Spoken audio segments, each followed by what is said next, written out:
अक्कलकोट तालुक्यात खरीपाचं पीक जोमात असून यंदा पेरणीचं सरासरी क्षेत्र पूर्ण झाल्याची माहिती तालुका कृषी अधिकारी चंद्रकांत मंगरुळे यांनी दिली।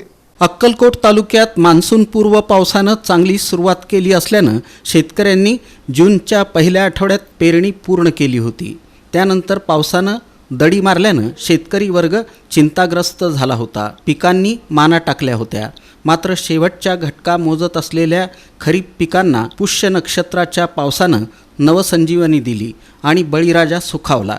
आता मात्र सर्वत्र शेतात पिकं डोलू लागली असून शेतकऱ्यांमध्ये आनंद संचारला आहे। शेतकऱ्यांनी खरीपाची 100% पेरणी पूर्ण केली। सुरुवातीला चांगला पाऊस झाल्यामुळे खरीप पेरणी पूर्ण करण्यात आली। यामध्ये अक्कलकोट तालुक्यात उडीद पिकाचं क्षेत्र सर्वाधिक आहे, अशी माहिती तालुका कृषी अधिकारी चंद्रकांत मंगरुळे यांनी दिली।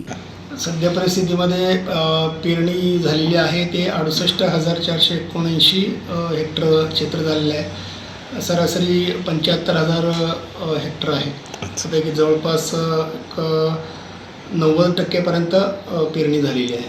सध्या परिस्थितीमध्ये तूर आहे, उडीद आहे, सोयाबीन आहे, ही पिकं मेजर आपल्या तालुक्यामध्ये घेतली जातात। दरम्यान तालुक्यात एकूण खरीपाचं सरासरी क्षेत्र 68,479.40 असून यामध्ये 25,179 हेक्टरवर उडीद तर 10,221 हेक्टरवर सोयाबीन, 24,241 हेक्टरवर तूर आणि इतर बाजरी, कांदा, मूग या पिकांचा समावेश आहे।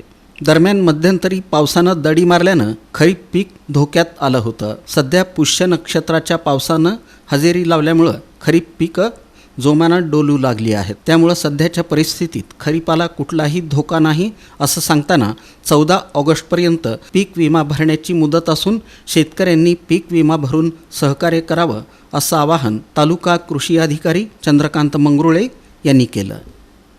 मधल्या काळामध्ये पावसाने उघडीप दिली होती, परंतु 4 दिवसापूर्वी पाऊस चांगला झाल्यामुळे आता सध्या पीक परिस्थिती चांगली आहे आणि सर्व शेतकऱ्यांना विनंती करतो की बाबा